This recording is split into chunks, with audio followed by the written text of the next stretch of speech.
예, 안녕하십니까, 여러분. 2023년 198호 10월달 시사상식 시작하겠습니다. 뭐 항상 시사상식이지만 이게 뭐 밝은 뉴스나 이런 것보다는 항상 시작이 조금은 아쉬운 이런 걸로 시작할 수밖에 없는 게 지금 우리 사회 모습이기도 하죠. 아마 지금 이제 제 이 상식에 대한 해설을 보고 계시는 분들 대부분들이 한번 예전을 떠올려 보면은 기억나는 선생님들이 있을 겁니다. 아마 대부분들은 이제 그 학폭이나 어떤 그 선생님에 대한 폭력이 사라진 시대에 보통들 학교를 다니셨을 거라고 생각을 해요. 뭐 근간에는 이제 뭐 아직까지는 이제 그런 선생님들이 있었을 수도 있습니다만 지금은 거의 사라진 상태죠. 그러다 보니 선생님의 폭력이라는 게 마치 이제 쉬쉬해서 사라졌다라기보다는 거의 다 이제 한 번 있게 되면 거의 이슈화돼서 전국에 알려지게 되고 이런 상황이 오게 됩니다. 라떼는 말이 하네요. 예. 저 때는 예, 선생님들의 도구가 매우 다양했습니다. 야구 배트 당연히 있고요. 큐대, 당구 큐대, 아이스 하키채도 있었던 것 같고요. 자이키보다 컸던 것 같아요. 그 선생님은. 쇠파이프도 있고요. 그 다음에 무슨 뭐 이거 말도 할 거 없이 이제 그런 어떤 사랑의 매는 아니고 사랑의 매라고 말씀하시지 않았어요. 그냥 그런 것들이 때리는 게 일상화되어 있었던 그런 시대에서 이제는 바뀌었죠. 변화해서 이렇게 됐었는데 어느 순간 이제 그게 사라지고 변화함으로써 학생들의 인권이 어느 정도 보장되는 사회가 오기도 했습니다. 그런데 시간이 더 지나감으로써 이러한 학생 인권에 대한 것이 좀 더 과도하게 되다 보니까 반대적으로 이제 교권이란 거에 대해서 이제 다운이 시작됐죠. 엄밀하게는 이 교권이라는 것이 교사들 입장에서는 정말 중요한 권리이기도 합니다만 이전에는 그러한 권리를 주장을 따로 할 필요가 없을 정도로 어느 정도 보장이 있었던 건 어떤 사회적인 문화의 탓도 있을 겁니다. 문화적으로 어떤 선생이 그림자 밟지도 않는다라는 과거 유교적 사상에서 내려왔던 것들이 지금은 이제 선생님에 대해서 존중이나 이런 것들이 많이 사라진 시대이기도 하고요. 그것이 이제 상위급간, 중고등학교 위로 갈수록 좀 덜한 편이긴 합니다만 아래로 갈수록 더 심해지기 시작하면서 이제는 선생님들이 아이들의 눈치를 보는 이런 상황이 오게 됐죠. 그러다 보니 이런 극단적 선택 현황들이 나오게 되는데 보시면 100명입니다. 6월 말까지 이제 통계가 된 건데 이후에도 이제 더 있을 수도 있고 정확하게 이렇게 선생님이 극단적 선택들을 한 것에 대해서 가려진 것들도 있기 때문에 조금 더 있을 거다라고 보고 있어요. 보시다시피 6년간 공립교사 기준이에요. 그렇기 때문에 사립이나 기타 등등까지 포함되게 되면 조금 더 늘어날 수도 있겠죠. 또 압도적으로 많은 것이 바로 초등학교 57명, 절반 이상을 차지하게 되고 여기서 또 이제 20대, 30대 교사들, 젊은 세대들이 이제 38% 이상을 하게 됩니다. 이 중에서 어떤 비위 문제나 이런 것을 통해서 일어난 일도 있기 때문에 했겠습니다. 20, 30대 교사들은 그런 비위와는 좀 무관한 케이스가 많이 있어요. 그러니까 좀 학생들과의 다툼이나 학부모들의 어떤 이제 과도한 민원이라든지 가끔은 금전을 요구하는 거. 과거에는 선생님이 금전을 요구해서 문제가 됐다라고 한다면 학부모들이 어떤 사고나 이걸 빌미로 하여 이것을 금전을 요구해서 하는 경우도 있었고 이런 서희초 교사도 비슷한 상황도 있었죠. 그러다 보니까 이러한 자살 현황에 대해서 원인들을 찾아봤더니 원인 불명, 이제 밝히지 않고 그냥 떠드는 경우가 많이 있습니다만 이게 원인이 없는 죽음이란 게 있을까요? 그렇지 않겠죠. 디르켐의 자살론에서 얘기했었지만 다양한 자살에 대한 원인은 당연히 상존하고 있고 이게 사회의 영향에 의해서 이루어진다라고 하게 되는데 그걸 명확하게 밝히지 않고 덮거나 이런 일들이 많이 있었기에 이렇게 되고요. 우울증이나 공황장애 같은 것들도 나와 있고 다양한 다른 갈등들이 나타나 있습니다. 근데 실제로는 이 원인 불명이라는 것이 그 학교에서는 그 원인을 다 인지하고 있는 경우가 굉장히 많이 있었죠. 그러다 보니 이제 다양한 민원들이 존재합니다. 그 원인을 찾기 위해서 이제 전수조사나 기타 등 들어가게 됐었죠. 그러다 보니까 교원평가 최하점을 주기로 했다라는 걸로 이제 협박을 해서 이렇게 되는 건데 당연히 이제 학생들에 대한 평가를 선생님이 합니다만 상대적으로 교원평가를 하게 됨으로써 이 교사들이 여기에 민감해질 수밖에 없게 되고요. 그 다음에 가해 학생 삼촌, 가족들이 어떤 위협을 하는 경우도 있고 아이에 대한 이제 과다한 요구들 이런 것도 있고요. 왜 이렇게 오래 쉬느냐라고 했는데 부친 상황으로 이제 출근 못하는 분한테 했었던 얘기도 하고요. 가장 이제 많이 했던 것들이 아이 아빠가 좀 기분이 안 좋아요라는 가장 이게 황당한 이제 말이라고 하더라고요. 그러다 보니 말할 거리 치는 아동학대라면서 수업이나 이게 통제를 할 수 없는 그런 상황까지 오다 보니까 이게 쉽지 않게 됐고, 결국 이제 자조적으로 몇몇 교사들은 그 아이들에 대해서 오히려 관심을 끊거나 하는 것이 더 선생으로서 유리하다라는 말까지 하게 될 정도로 굉장히 슬픈 현상이 계속되고 있습니다. 그래서 이 교육활동 침해 행위 고시가 있죠. 네. 지금 이래서 신설에서 이렇게 나오게 된 개념입니다만, 정당한 교육활동 방해나 이런 것들은 침해 행위로 보고요. 성적 굴욕과 혐오감, 실제 이런 것들이 있을 것 같지만 상당히 많다고 합니다. 네, 반복적이고 부당한 관습에서 특권을 달라고 한 케이스들. 세종시 사례도 있었죠. 우리 아이가 왕의 DNA를 타고난. 뭐 더 말하지 않아도 될 것 같습니다.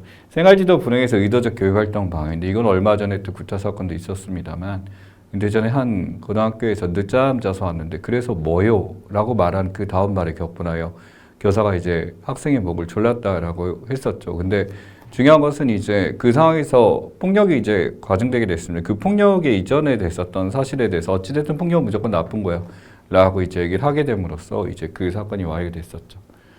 또 촬영, 녹화, 녹음, 합성 같은 거나 어떤 녹음기를 이제 들어가서 하는 경우도 있고, 또는 학교장이 판단하는 행위인데 몇몇 교육청들에서 이제 어떤 이런 교권 침해나 이런 게 나왔을 때 교장들이 실제로 이걸 조사를 하는 시스템에 대해서 아주 구축하려고 노력하고 있습니다. 결국 이제 보호자의 학성 민원이라는 것들에 대해서 이제 신설했고, 민원을 받는 부서를 따로 만들어야 된다라든지 여기에 대해서 처리할 수 있는 것이 선생님이 직접 하기엔 과분하다 그래서 이것을 넣고 있는 게 최근에 추세다라는 것들을 기억하시면 됩니다.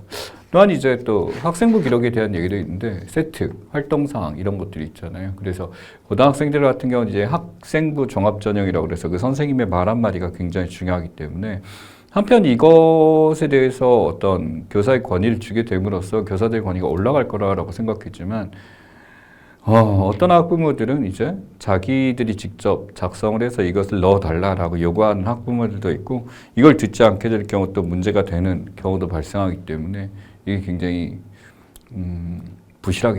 유명무실하게 된 이런 제도이기도 합니다. 그래서 이제 교권보호사법에 대해서 통과된 게 된 건 지휘법 개정안이죠. 이제 아동학대에서의 교육감 의견 제출 의무화, 반드시 여기에 대해서 제한을 해야 됐고, 이 교육감이라는 것은 학교 자체에 대해서 들어가서 이것을 감시하고 교육 활동이 제대로 되는지 보는 사람인데 이렇게 되는 거고요. 아동학대 신고견 직외주 처분 같은 경우 반드시 제한해서 여기서 이제 관여할 수 있도록 해주고요. 유아교육법이나 초등등 교육법 개정안에 대해서도 당연히 나오게 됐습니다. 그래서 정당한 세열 질서를 아동학대로 보지 않도록, 그래서 아동학대법에 대한 개정도 매우 요구를 하고 있고요.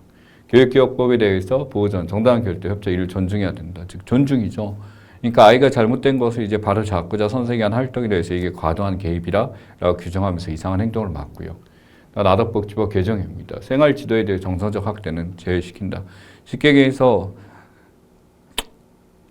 우리 아이를 바꿔주겠다라고 마음먹고 교사가 한 것을 고맙게 생각하는 시대가 있었다라고 한다면 지금은 이제 왜 우리 아이를 건드리냐라는 걸로 바뀌게 되는데, 저는 여기서 우리가 간과하면 안 되는 게 애들 잘못은 없다라는 거예요. 그 아이들을 지도하는 부모님들이 어느 정도 이제 생각을 가지고 무엇이 더 옳고 무엇이 더 바른지에 대해서 필요한데, 중요한 것은 이게 변화된 세대들, 여기서 이제 바뀐 세대들이 이제 부모가 되기 시작하면서 나타나는 현상이 있고, 또 그 자식들이 대물림을 통해서 이후에 나타나게 된다면 또 다른 문화 자본을 통해 비슷한 행위를 할 수 있지 않을까. 이것을 미연에 방지하는 것은 교육부의 굉장히 중요한 문제가 아닐까라고 생각합니다. 지금 대입제도를 개편하고 뭐 어떤 고등학교 고교학점제는 완전히 무너졌죠. 이제 각기 이제 뭐 선택 과목제도 없어지고 이렇게 됨으로써 그런 거를 통제할 수 있을 거다라고 생각하는 것 같지만, 더 중요한 것은 실제 아이들이 인성적으로 바르게 자랄 수 있는 시스템을 구축하는 것이 지금의 교육부의 가장 큰 목표다라고 생각해 봅니다. 그래서 여러분들이 기억해야 되는 건 학생인권조례 아동학대법 내용과 그 다음에 새롭게 교권보호사법에 대해서 어떤 것들이 들어갔는지 그런 현상들에 대해서 어느 정도 인지를 하고 가실 필요가 있다라는 거 기억하시기 바랍니다. 그래서 이 학생인권조례 내용에 대해서 이제 알아두면 좋은 기존에 있었던 내용들이에요. 네, 차별받지 않을 권리. 그래서 차별하지 않기 때문에 우리의 특별 대우 안 되고요. 체벌 막말 절대 없다라고 하는 거죠. 그렇기 때문에 이런 폭력에 대해서 폭력을 자행한 주체가 아니라 이것을 막을 수 있는 대책. 그 다음에 개성을 실현한 권리에서 사실 논란이 많이 됐으면 뭐 염색이라든지 과도한 이제 화장이나 그 그다음에 뭐 장신구들, 그다음에 짧은 치마 같은 것들 이런 것들에 대해서 어디선까지 막아야 될까 이게 충돌하는 경우가 많고요. 사생활의 자유죠. 친구 만날 권리다라고 해서 침해된다라고 하는데 여기서 바로 이제 스마트폰에 대한 소유에 대한 얘기도 나오고 양심 종교의 가해는 지켜지고 있습니다. 이 종교나 이런 것들에 대해서 자유를 가지고 있는 것은 이제 학교 내에서는 거의 하는데 가끔씩 이제 제가 기억하는 과거 선생님에서는 어떤 특정한 종교를 강조하거나 이런 선생님들이 있었는데 지금은 거의 사라진 부분이 아닐까 싶습니다. 정리해 두시고요. 자, 후쿠시마 제1원전 오염수 방류 계획입니다. 우리가 저번 달 이전에 197호에서도 다뤘던 내용이기도 하죠. 실제 이제 2차 방류 개시 일정에 대해서는 아직까지 미정이다라고 있습니다만 조만간 이제 1차 방류 알렸기 때문에 이후에 이렇게 하겠다라고 해서 방류 계획이 2024년 3월로 지금 되어 있습니다. 그래서 약 2% 이후 계획 없이 이때 31,200톤 정도를 하겠다. 여기 보시면 이제 9월 말에 2차 방류 지금 있습니다만 계속적으로 이렇게 이어지고 있죠. 조만간 이제 보게 될 텐데 우리가 이런 2차 방류나 이런 1차 방류나 이런 것들에 대해서 어찌됐든 간에 이 국민 불안감이라는 것이 사그라드는 것이 중요할 텐데 이것을 국가에서 막는다라기보다는 그저 조용히 쉬쉬하면서 넘어가기를 기대하고 있는 것 같아요. 총선이나 어떤 여론의 집결 을 기대하기보다는요. 우선 이것은 가장 국민에게 있어서 기본권의 제한과 한계 나와 있습니다. 공공질서, 국민안전보장에 들어간 내용이잖아요. 이것이 그냥 오염수 나와도 안전합니다라는 것을 외칠 게 아니라 이것에 대해서 어느 정도 막는 것을 보여주는 정부의 적극적인 모습이 필요할 텐데 그러한 것이 없는 게 너무나 아쉽다라는 것이 제 생각입니다. 그래서 이 국가별 오염수 명칭 분석 기준인데 지금 보다시피 국가별 오염수에서 오염 처리수라는 표현을 우리가 강조하고 있습니다만 우리 근처에 있는 대만이나 중국 바로 이 오염수의 해류에 직접적으로 영향을 받을 수 있는 데서는 오염수 또는 핵폐기수라는 표현을 유지하고 있어요. 이게 바로 뭐냐면 실제적으로 영향을 미치는 데서 여기서 이제 굉장히 국가가 민감하게 반응하고 있고 이런 일본에 하고 있는데 우리나라는 어떤 대외외교나 기타 등등 여기에 너무나 온화하게만 접근하고 있기 때문에 일본 측에서 얘기하는 것을 그대로 받아 적는 이런 경우가 많죠.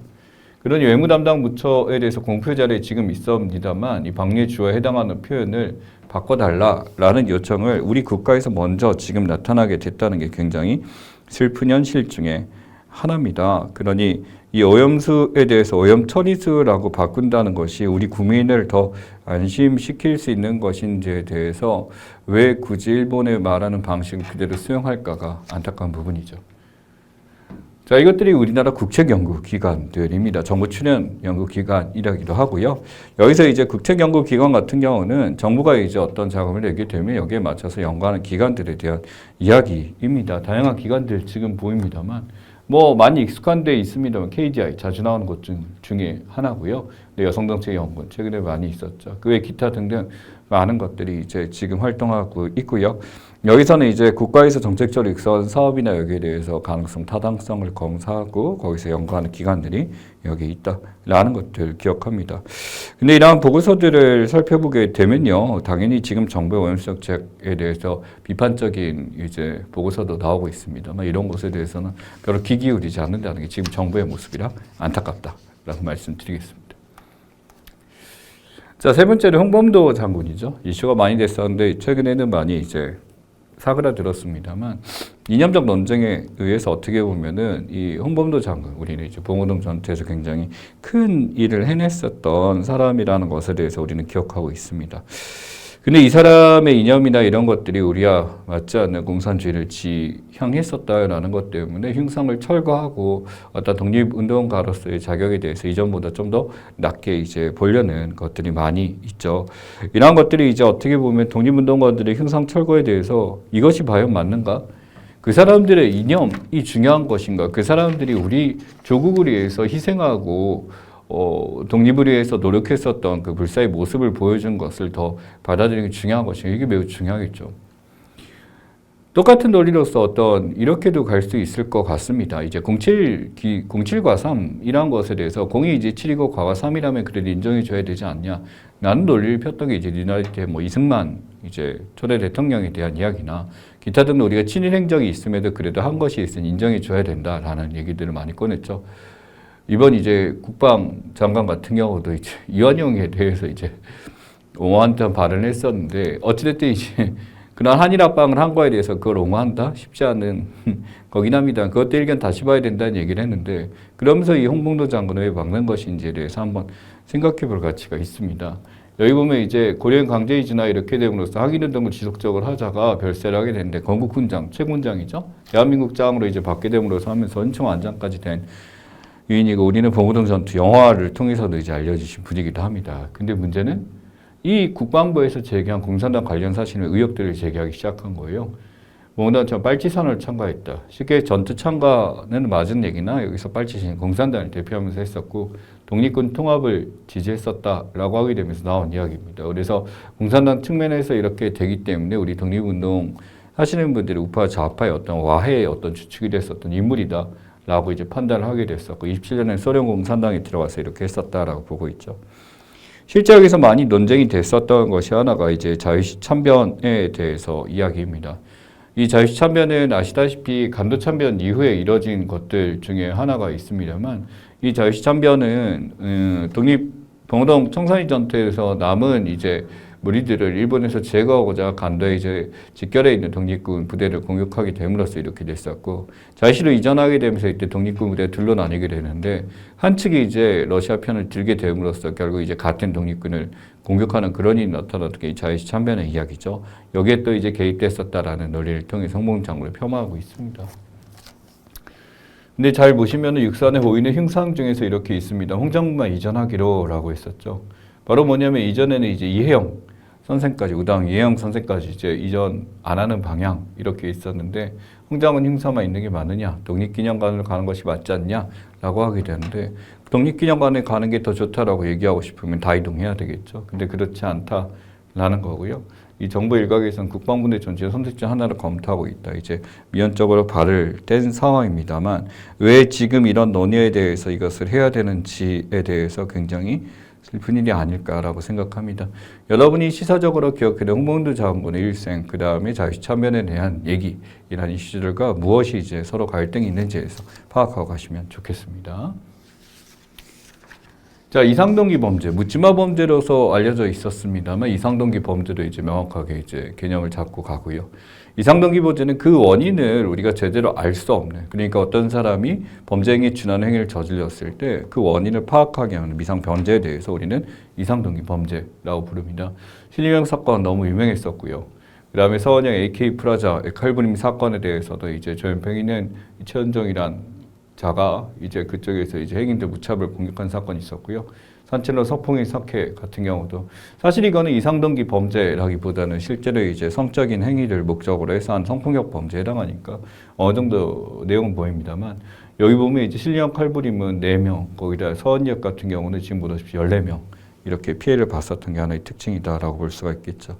이런 일단 흉악범죄 발생이 이제 잦다 보니까 결국 국가 입장에서는 여기에 대책 마련에 대해서 굉장히 있었고 이것은 국가에 대한 폄훼할 게 없고 항상 이런 것이 강력하게 막을 수 있는 제재에 대해서 반드시 필요하고요.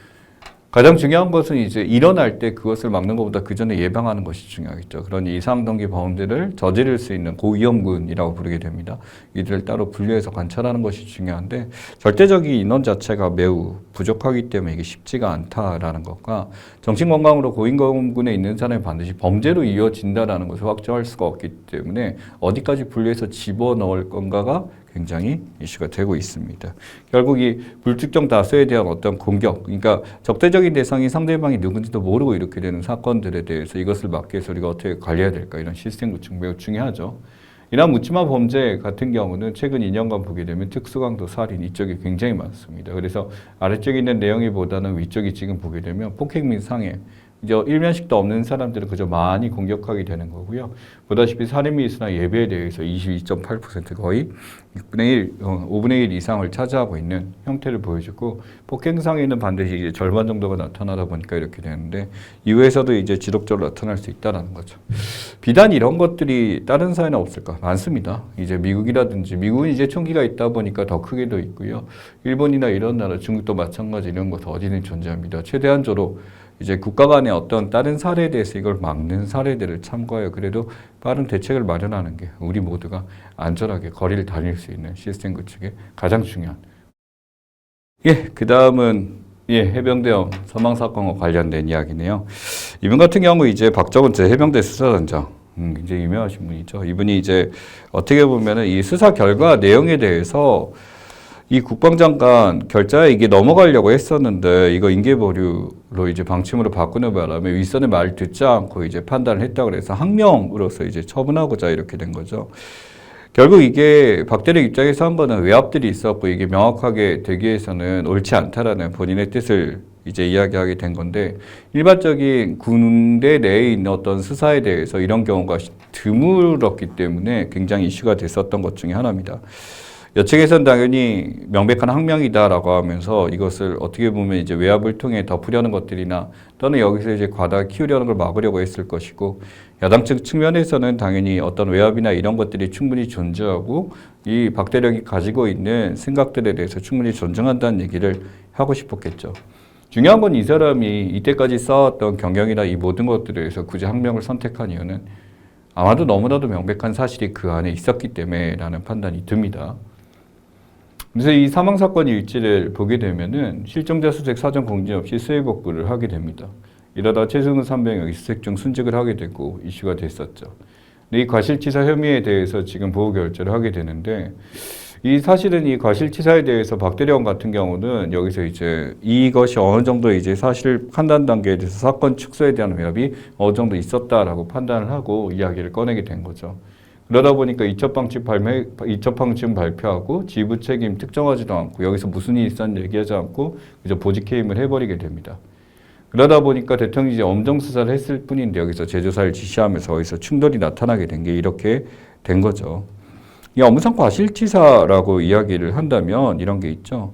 이 업무상 과실치사는 최승은 상병 자체가 이제 여기서 제대로 하지 않았기 때문에 이렇게 됐습니다만 이때 있었던 거는 당연히 이러한 그 수해복구나 이렇게 될 때 모든 이들에게 장비를 착용해야 되고 여기서 이제 그 안전한 이제 어떤 수칙들이나 이것을 지키고서 명확하게 있어야 될 텐데 이러한 것들이 명확하게 지시가 되지 않고 했기 때문에 윗선에 문제가 있다라는 것을 분명히 찾아낸 것인데 단순히 최승은 상병의 그 개인적인 일탈로서 이것을 제대로 장비하지 않았다라는 과실치사로 넘어가려고 했었던 게 문제가 됐었던 거죠.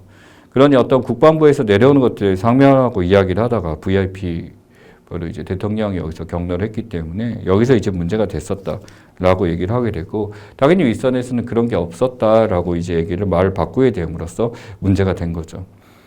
그러니 이 박대령 입장에서는 본인이 이제 이런 명령을 하달받았고 이런 증거나 이런 것들이 이제 메모 안에 있다라고 이제 얘기를 하면서 냈었습니다만 이 모든 것들이 밝혀지는 것은 아마 조만간 있지 않을까라고 생각합니다. 업무상 과실치상죄라고 부르죠. 이 업무상 과실치사를 보게 되면 어떤 하나의 진행 종사하는 사무에 대해서 위험성 갖기 때문에 안전배려를 하는 경우는 사람의 생명, 신체, 업무도 포함된다라는 거죠. 그러니 이 과실의 책임이 누구한테 있느냐라는 것들이 매우 중요하게 될 거고 이런 것이 이제 관리하는 주체에 대해서 누구냐에 따라서 결국 이제 사람이 사망이 됐을 때 이 책임이 누구한테 있는지 그것을 확인하는 과정이 매우 중요하다라는 것을 찾게 되는 게 이쪽의 핵심이 될 겁니다. 자, 그 다음에 정부에서 이제 세수결손에 대한 대응 마련하겠다라고 해서 이제 다양한 방법에 손을 썼습니다만 이 조세지출 예산서에서 지금 나와 있는 것들 중에 하나죠. 이 조세지출 예산 제도라는 것은 뭐냐면 실제 지출에 대해서 이제 이 내용들을 이제 예산 분류 기준별로 전부 다 이제 표현을 해놓고 이걸 보여주게 하는 제도가 조세지출 예산서에 대한 이야기입니다. 그러니 여러 가지 우대세율이나 비례세율 같은 것부터 시작해서 소득공제, 조세감면 모든 내용들이 다 담겨져 있는 내용 중에 하나고 이 내용을 보게 되면은 이제 나름대로 이제 세수 결손이 있다라는 것을 이걸 어떻게 보충할 것인가에 대한 대책들이 한 번에 볼 수 있는 제도 중에 하나죠. 이 국세 수입이 지금 보다시피 8.3%, 4.6%, 마이너스 26% 법인세 떨어지고 부가세까지 떨어지는 거 보입니다. 물론 이 법인세에 대해서 이제 납득이 갈 만한 거는 경제적으로 이제 다운돼 있는 침체되어 있는 리세션 상태를 회복하기 위해서 법인세를 깎아줬다라는 것도 보이게 됩니다만 뭐 총국세나 이제 국세나 소득세 같은 거 다 떨어지기 때문에 이게 어떤 정책적으로 하는 거에 대해서 굉장히 큰 문제가 되죠. 그래서 통합수지 재정적으로 적자가 44조 가까이 이루어졌기 때문에 이것을 막고자 지금 하는 건데 실제로 이게 어느 정도 크냐라고 한다면 실제 세금으로 벌어들일 총수입보다 거의 45조 가까이 지출이 크기 때문에 이것을 메꿀 만한 방법이 굉장히 중요하다라는 거죠.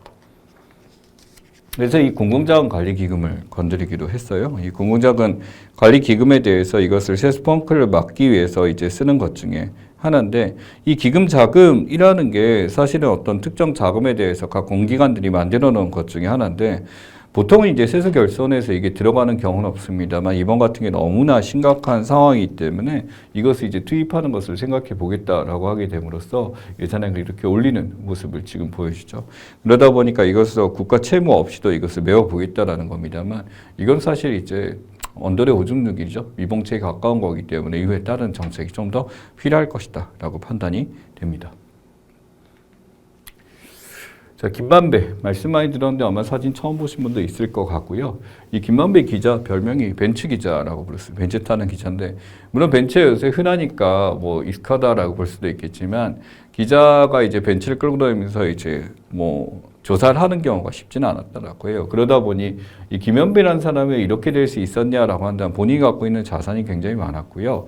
그러다 보니까 이제 법원이나 어떤 법원 출입을 하게 됨으로써 그와 관련된 이제 법관들부터 시작해서 검찰 라인부터 시작해서 이 사람이 돈을 안 준 사람이 없었대요. 근데 이 기자한테 돈 받는 게 다른 사람들한테 돈 받는 것보다 굉장히 좀 유연한 편이라고 합니다. 그 이유는 뭐냐면, 보통 이제 기업체나 이런 데서 돈을 주거나 좀 구린 돈이 들어오게 되면 여기서 나중에 어떤 사건이나 이게 발생했었을 때 당연히 범법으로서 처분되기 때문에 이러한 후폭풍을 막기 위해서 거절하는 경우도 있습니다만, 기자들 같은 경우 아주 단순하죠. 바로 뭐 뉴스거리 하나 달라라는 걸로 지금 하는 경우가 많고, 그 본인의 권한에 대해서 이제 김만배 같은 이런 일이 굉장히 많았다라는 거죠.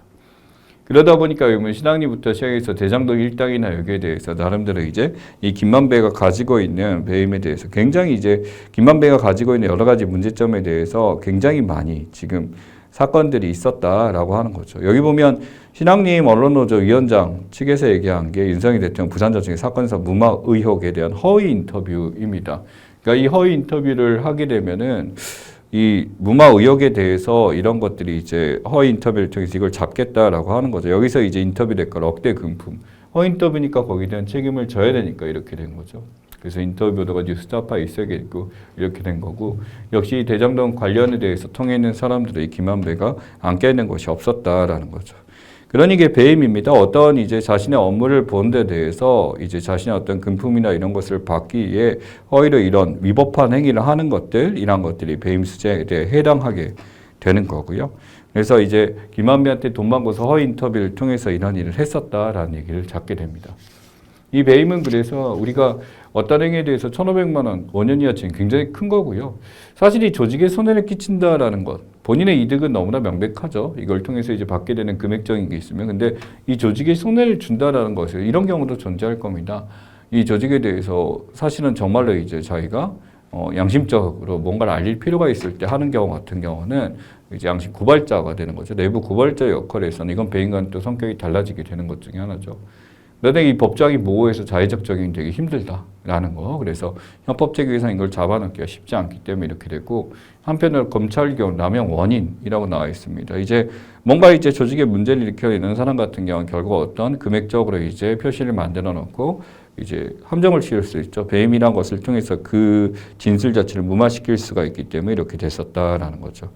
신 씨 같은 경우는 여기서 이제 돈을 받게 되는 게 명확하게 있었다라는 거고, 1억 6,200만 원이라고 하는데 이 정도뿐이 아니라 진짜 다양한 돈을 여러 각계 가치에 많이 했었던 게 김만배이기 때문에, 본인이 이제 녹취록 들어보게 되면 다행히 자기가 입을 털면은 정말 많은 사람 다칠 거다 이런 얘기를 쉽게 해왔던 사람이죠. 그래서 언론인 대상 로비 스캔들 하면 김만배 씨, 한겨레 신문 굉장히 이것도 이슈가 됐었죠. 한겨레에서 사과도 하고 이랬는데 9억 원. 이렇게 중앙일보 논설위원, 뉴스 부문장부터 시작해서 또 이제 종편, TV에 있는 관련된 사람까지 많이 있었습니다.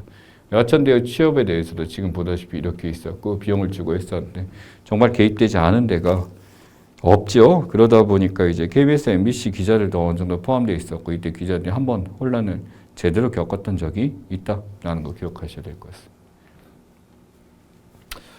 자, 모로코 강진입니다. 이제 항상 이제 뭐 그 전에 터키, 튀르키예 강진이 있었죠. 이 모로코도 이제 120년 만에 이제 강진으로 무너지다 보니까 자기 집이 이제 다시 돌아와서 지진이 어느 정도 안정돼서 하는데 집이 완전히 무너진 걸 보고 이렇게 눈물 흘리는 모습입니다. 규모 6.8이라고 한다면 이제 전반적인 모든 것이 마을 전체가 망가질 정도로 있었던 것 중에 하나였죠. 그러다 보니까 이제 이전에 있었던 모로코 지진 1960년에 있었는데 이제 63년 만에 이제 또다시 이런 거대 지진이 있게 됨으로써 정말 모로코 입장에서는 이 사상자 5천 명이라는 게 한번 상상해 보면 우리하고 인구가 다르거든요.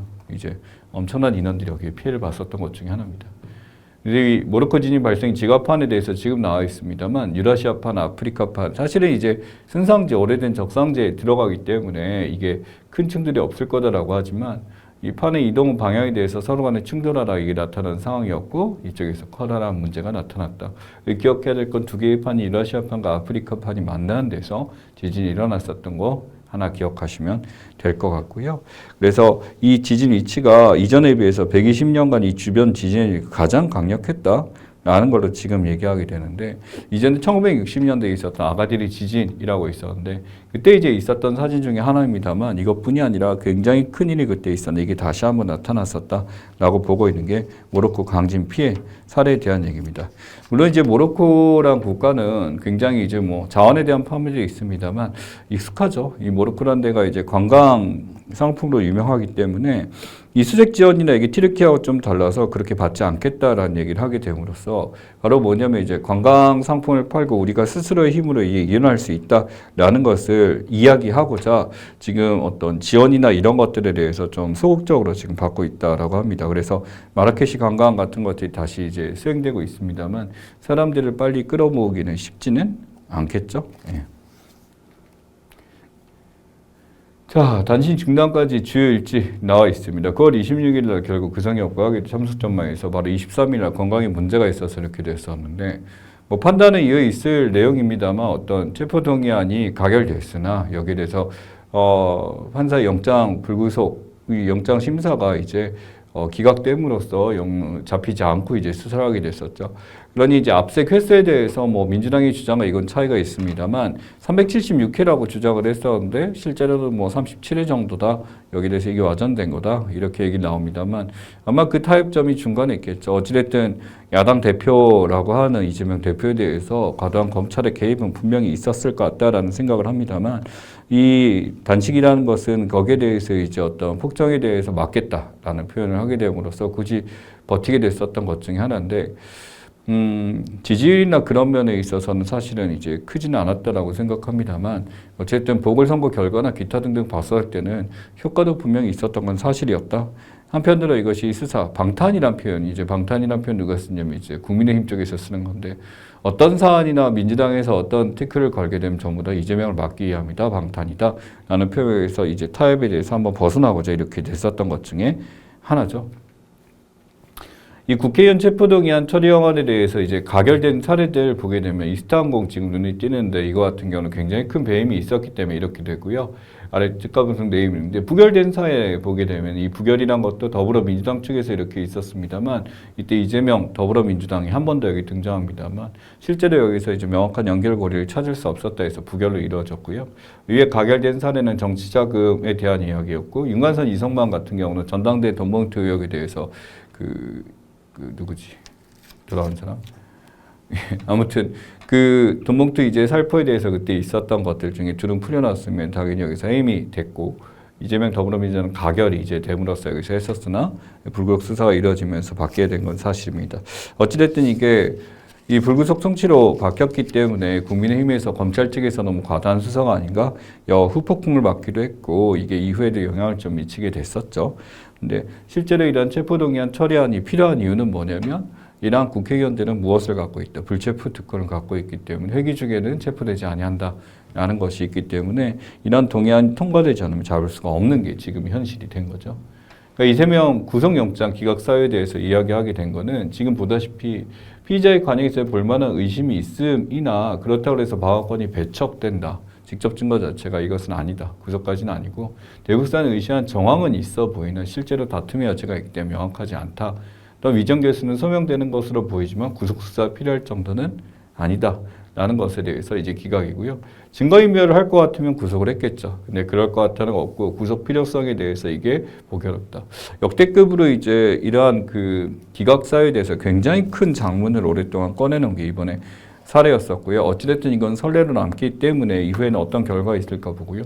민주당에서는 이게 가결됐기 때문에 내부자에 대한 어떤 뭐 배신자죠. 배신자들의 표에 대해서 뭐 색출하겠다라고 하는데 내부적으로 분명히 모르지는 않을 상황 같고 여기에 대해서 어느 정도 정리가 필요할 것 같다라고 생각을 합니다. 우선 이제 한 자리 9위까지는 살펴봤고요. 잠시 쉬었다가 10위부터 진행하도록 하겠습니다.